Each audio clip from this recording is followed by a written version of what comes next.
Okay, English challenges وعقباتها إنجليزية. Many people dad fara badan face waxay la kulmaan challenges caqabado when goortii learning ay baranayaan English Ingiriisiga. One big problem dhibaatada midda ugu weyn is that taasi English Ingiriisiga has wuxuu leeyahay many rules sharciyaal fara badan and iyo sometimes mararka qaarkood the rules sharciyada are confusing waa kuwa lagu wareeraa. Some words ereyada qaarkooda sound waxay u dhawaaqaan the same si isku mid ah but laakiin half ay leeyihiin different meanings macnooyin kala duwan.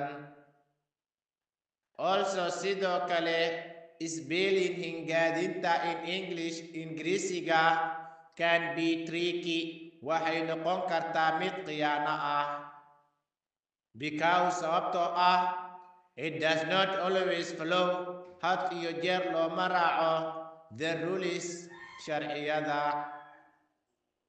Grammar nahwaha can be hard too sidoo kale wuxuu noqon karaa mid adag ah with uu leeyahay so many tenses dhacdooyin fara badan and iyo sentence structures qaab dhismeedka jumladaha to remember oo lagu xasuusto.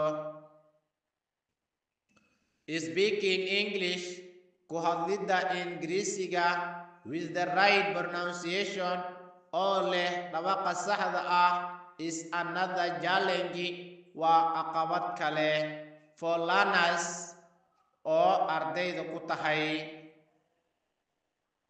Listening in la dhegeysto to native speaker kuwa u dhashteen can also sidoo kale be difficult waxay noqon kartaa mid adag ah because sababtoo ah they speak fast si dhaqso ay u hadlaan